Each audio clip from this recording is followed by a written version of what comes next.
역사를 모르는 민족은 장래가 없다. 누가 그런 얘기를 했어요.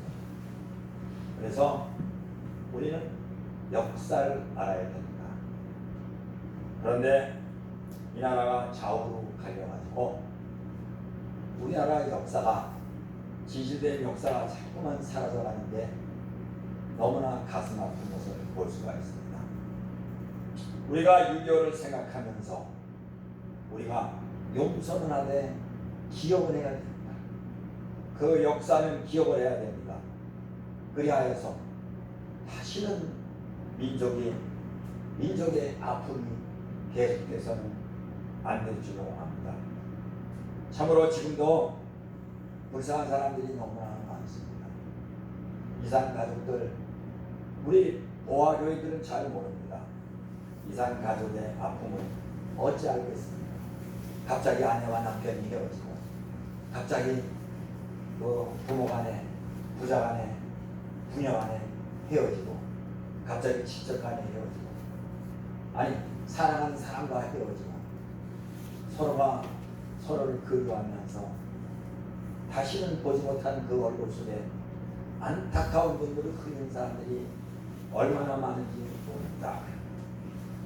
오늘 제목은 애통하는다는 복인난이 그랬습니다. 여러분, 성경을 압축한다면 저는 그렇게 생각합니다. 마태, 마가, 누가, 요한이 성경 중에 성경이다.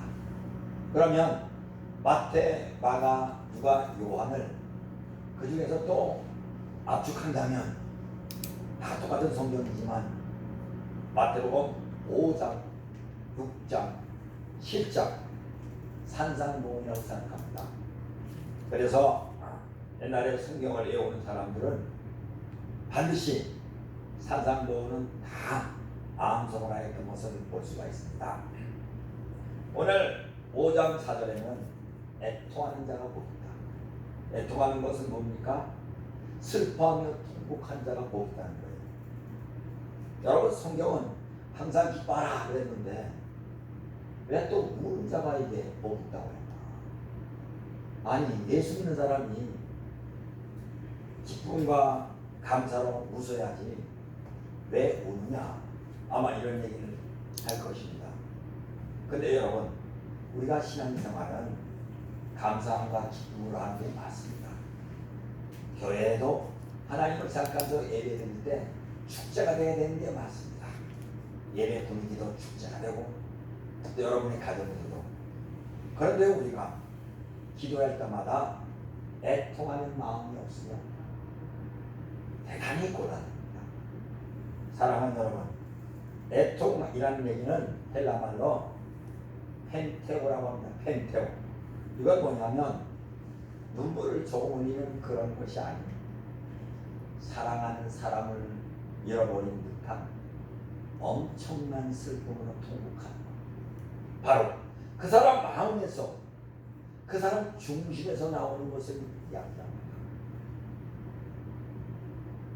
자, 여러분, 사람이 가장 슬플 때는 부모님을 잃어버릴 때도 아니며, 이게 그래요, 사실. 또 선생님을 잃어버릴 때도 아니에요. 사랑하는 사람을 잃어버릴 때가 가장 슬픕니다. 인간은 어쩔 수 없어요. 사랑하는 사람을 잃어버린 듯한 엄청난 슬픔. 여러분, 우리 믿는 사람은 자기 자신을 살펴보면서, 자기 자신의 죄를 살펴보면서 적어도 일생에 몇 번간, 아니 적어도 한 번이라도 자기 죄에 대해서, 또 하나님의 은혜에 대해서 이런 아주 절절한 애통한 마음, 이걸 가지고 눈물의 골짜기라고 합니다.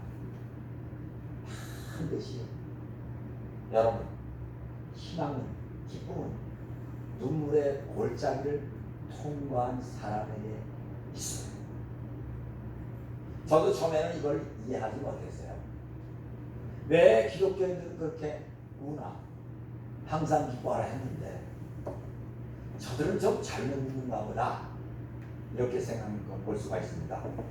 어떤 사람이 이제 기도 장소에 갔는데 바위에서 그렇게 사람들이 울고불고 나요. 그래서 얼마나 죄가 많나. 자기를 돌아보니까 자기는 죄가 그렇게 자기를 누구 죽인 것도 아니고 누구를 크게 미워한 것도 아니고 자기는 워낙 자기 생각해도 착하게 살았기 때문에 눈물이 없어요. 그러나 어느 날 하나님의 은혜를 깨닫고 그 다음에 자기 죄가 보이기 시작합니다. 그때서야 깨닫는 거예요. 그래서 어떤 사람은 눈물의 골짜기 절정이 될 때 밤새도록 눈물을 흘리면서 산을 바위를 언덕을 구르기도 하면서 죄야 나를 용서하소서. 여러분 성경에는 그런 일들이 많이 있습니다. 특히 여러분 사도행전 9장에서 바울의 눈물을 한번 생각해 보십시오. 얼마나 울었는지 눈이 보이질 않아. 물론 밝은 빛을 봐서 그렇겠지만 얼마나 애통을 했는지. 여러분 다윗을 보기 바랍니다. 다윗처럼 엄청난 왕이 어디 있습니까? 그런데도 불구하고 어떻게 남의 분이라고 그런 일이 있어? 있을 수 없는 일이요. 이걸 책망하는 나다나의 책망의 소리 듣고 하나님의 책망인 줄 알고 다윗은 눈물을 흘리기를 심상을 띄울 만큼 그랬다고 해요. 자, 애통하는 자는 복이 있나니 그들이 위로를 받을 것이며 예수님은 슬피 우는 사람이 복을 받은 사람 이렇게 말씀하는데 이것은 세상의 슬픔을 이야기하는 것이 아닙니다. 여기서의 슬픔은 육체의 슬픔이 아니라 영혼의 슬픔을 말하는 것입니다. 여러분 기도할 때 언제부턴가 눈물이 전혀 나오지 않는다. 간절하게 기도해 보질 않았거나 아니면 그 사람에게 회개의 영이 사라진 것일 수도 있습니다. 회개의 영 굉장히 중요합니다. 여러분 잘 생각해 보십시오. 저 북한의 저 만수대 그 김성광장 그런 쪽에 진짜 우리 대한민국의 포인트 중심을 이루는 장대한 교회가 있었는데 그것이 헐어져 버리고 김일성 우상이 세워졌다. 정말 말도 안 되는 이런 일이라. 그리고 곳곳마다 믿는 사람들이 돌고 있다. 지금도 정치범 수용소에서 정말 오늘 내일 순결 날만 기다리는 그리스도인. 아니 중국에 1억도 넘는 어떤 분을 2억이라고 해요. 지하에서 고통받는 그리스도인. 여러분 그들을 생각하면 어찌 눈물이 나오지 않겠습니까? 아니면 여러분들은 구원받는데 여러분들의 사랑하는 친구, 여러분들의 사랑하는 부모, 여러분들의 사랑하는 친척이 지옥으로 달려갑니다. 그들의 영혼을 생각하면 어찌 눈물이 나오지 않느냐 이것입니다. 지금은 정이 없는 세대. 성경에 이미 그렇게 나와 있습니다. 마지막 때에 정이 없는 것을 얘기합니다. 아주 냉담한 시대. 자기 혼자 사는 이기주의. 그래서 여러분 정이 없기 때문에 눈물도 없는 것을 볼 수가 있습니다. 무슨 기도를 이렇게 눈물을 흘리면서 하느냐. 로마서 7장 24절은 오호라 나는 곤고한 사람이로다. 이 사망의 몸에서 누가 나를 건져내랴. 바울은 자신의 몸을 사망의 몸이라고 합니다. 바울같이 목숨 걸고 죄와 싸우며 하나님의 성령으로 사는 사람이 어디에 있습니까? 그럼에도 그는 오라 나는 곤고한 사람이로다. 이 사망의 몸에서 누가 나를 건져내냐. 여러분, 바울은 자기 자신을 살펴볼 때, 자기의 몸을 생각해 볼 때, 온갖 죄가 가득 찬 자기의 몸을 생각할 때, 육으로는 도저히 구원받을 수 없는 사람임을 압니다. 그래서 오라 나는 곤고한 사람이로다. 이 사망의 몸에서 누가 나를 건져내냐. 다윗은 시편 51편 9절에 주의 얼굴을 내 죄에서 돌이키시고 내 모든 죄악을 지워 주소서. 하나님이여 내 속에 정한 마음을 창조하시고 내 안에 정직한 영을 새롭게 하소서.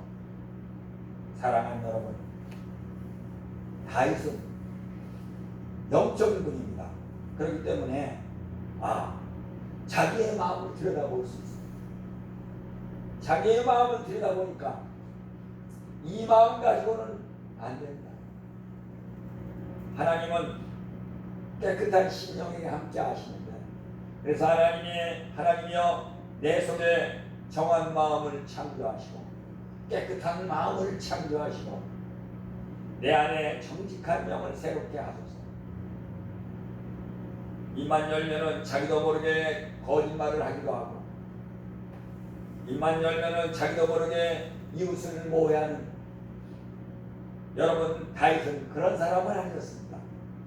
그런데도 자기의 마음이 정직하지 못하니까, 자기의 마음이 정하지 못하니까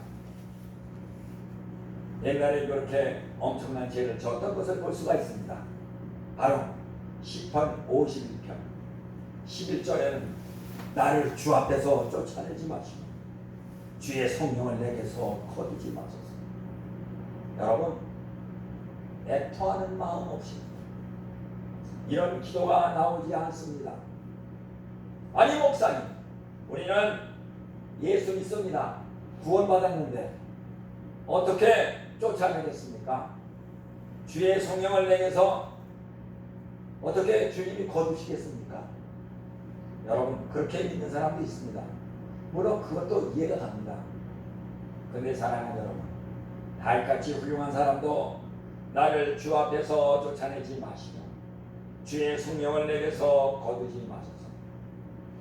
사랑하는 여러분, 우리가 구원받는 것은 예수 믿음으로 구원받는 것 맞습니다.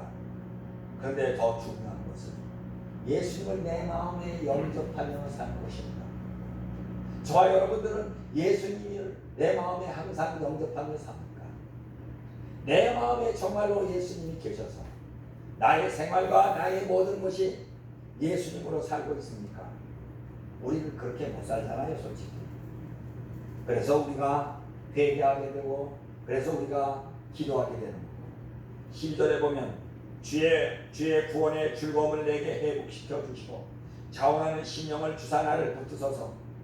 여러분, 우리의 마음이 죄가 있으면 구원의 즐거움이 사라져요.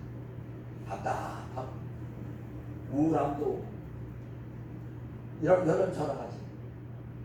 예수 믿는 사람들 중에서도 우울증에 걸려서 회복하지 못하고 계속 온 가족을 힘들게 하고 주위의 사람들을 힘들게 하고 그런 사람들을 가끔 여기저기서 많이 봅니다. 주여, 주의 구원의 즐거움을 내게 회복시켜 주시고. 여러분, 우리의 즐거움은 세상 것이 아닙니다. 세상에 돈이 있기 때문에 즐거운 것이 아닙니다. 그것은 일순간이요 비누거품 같아요. 세상에 어떤 우리가 사람 때문에 즐거운 것이 아닙니다. 구원의 즐거움. 구원의 즐거움은 뭡니까? 천국 가는 즐거움입니다. 천국을 빠지면 아무것도 아닙니다. 우리가 예수 믿는 목적이, 제일 목적이 천국 가는 거예요. 천국 가는 거. 우리가 어떤 도를 수양하려고 교회 오는 것이 아니잖아요. 우리가 예배드리면서 구원의 즐거움, 나 같은 죄인을 구원해 주셨다.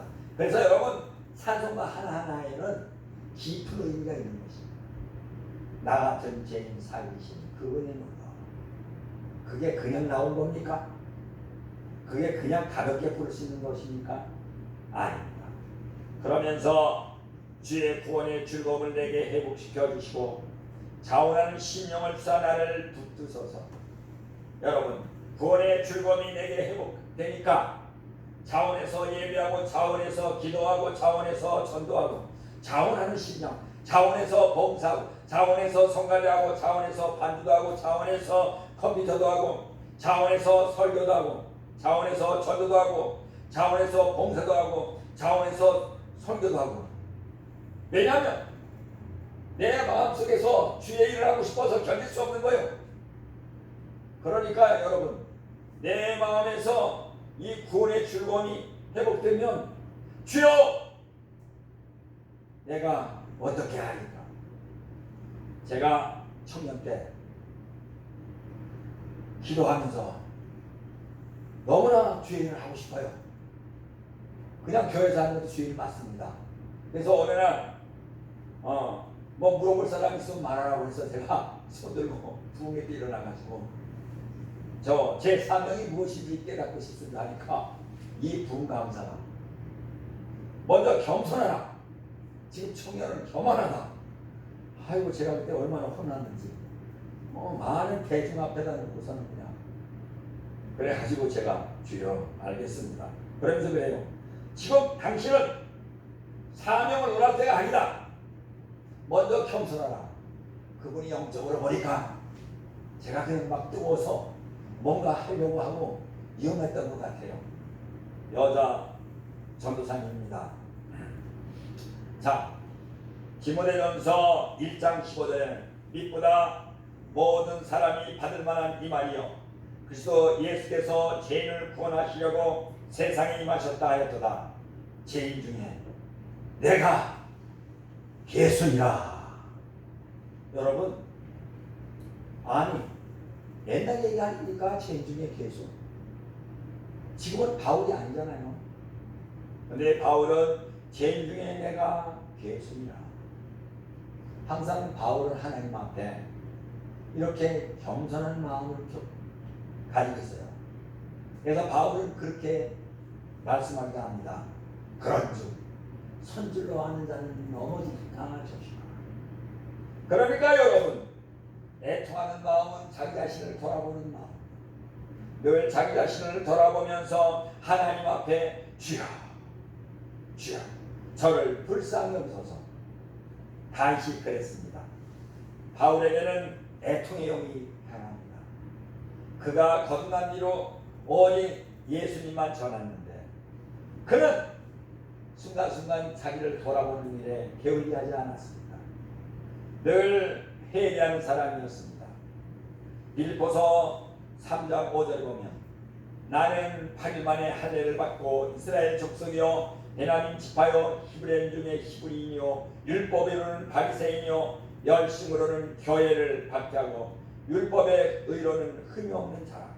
그러나 율법으로는 흠이 없으나 십자가 복음으로 볼 때 자신의 엄청난 죄가 보이기 때문에 나는 죄인 중에 예수니라. 여러분, 예수 믿는 사람은 바로 양심이 민감해지는 것입니다.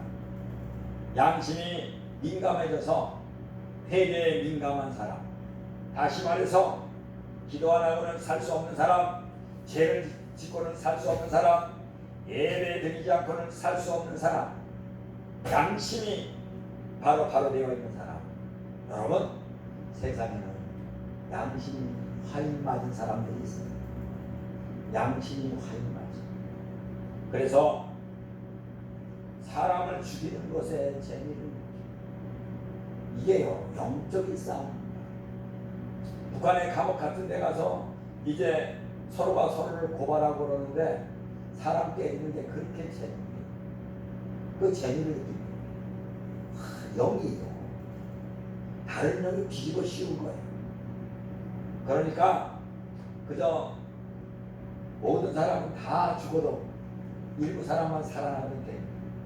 그러니까요, 김정일이가 말하기를 형량만 살면 된다. 이렇게 생각했어요. 우리나라에서 쌀을 40만 톤만 준 적이 있어요. 그런데 가장 필요한 사람은 헐벗고 굶주린 사람입니다. 헐벗고 굶주린 사람은 쌀을 한 털도 부족 못했어요.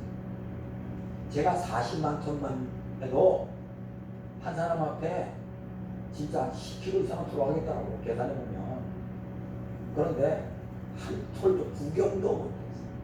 전부 어떤 사람? 평양에 있는 사람들, 군인들, 군인 가족, 괜찮게 사는 고위층, 양심의 화인 맞은 거예요. 양심의 화인 맞은 거예요. 이게 양심의 화인 맞은 거예요. 저는 한번 회담하는 걸 보았습니다. 깜짝 충격을 받았어요. 김정은 옆에 자기 부하들이 앉았는데, 앉아야 될까 서야 될까 몰라. 방이 없어서 앉아야 될까 서야 될 거를 모르고 앉으라고, 김정은이가 앉으라고 그러는데 얼굴 떨어져. 방이 옆에 있잖아.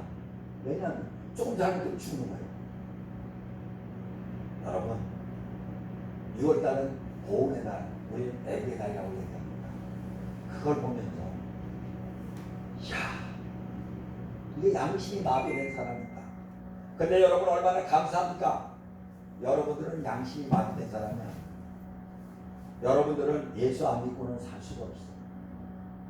저와 여러분들은 죄를 짓고는 살 수가 없어. 저와 여러분들은 기도하지 않고는 살 수가 없어.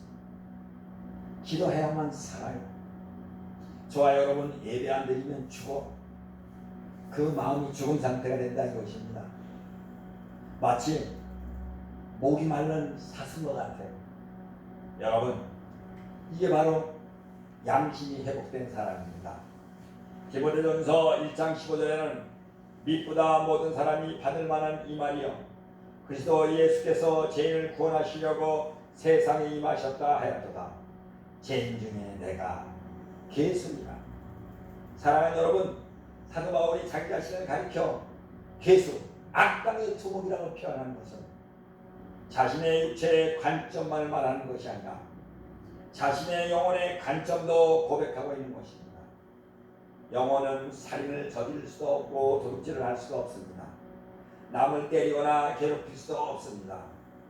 여러분, 영혼이 저지르는 악행이라는 것은 무슨 나쁜 짓을 하는 것을 의미하는 것이 아니라 하나님 앞에서 자신의 영혼에 부족한 것을 이야기하는 것입니다. 하나님 앞에서. 그래서 마태복음 5장 4절, 애통하는 자는 복이 있나니 그들이 위로를 받을 것이며, 하나님이 원하시는 만큼 선하지 못한 자신의 모습을 바라보면서 슬퍼할 수 있는 사람, 하나님의 기대치에 미치지 못하는 자신의 초라한 영혼을 생각하면서 슬퍼할 수 있는 사람, 동방의 의인이라는 욥은 하나님의 말씀을 듣고 진정한 해결을 합니다. 내가 죽게 대하여 귀로 듣기만 하였사오나 이제는 눈으로 주를 배웠나이다.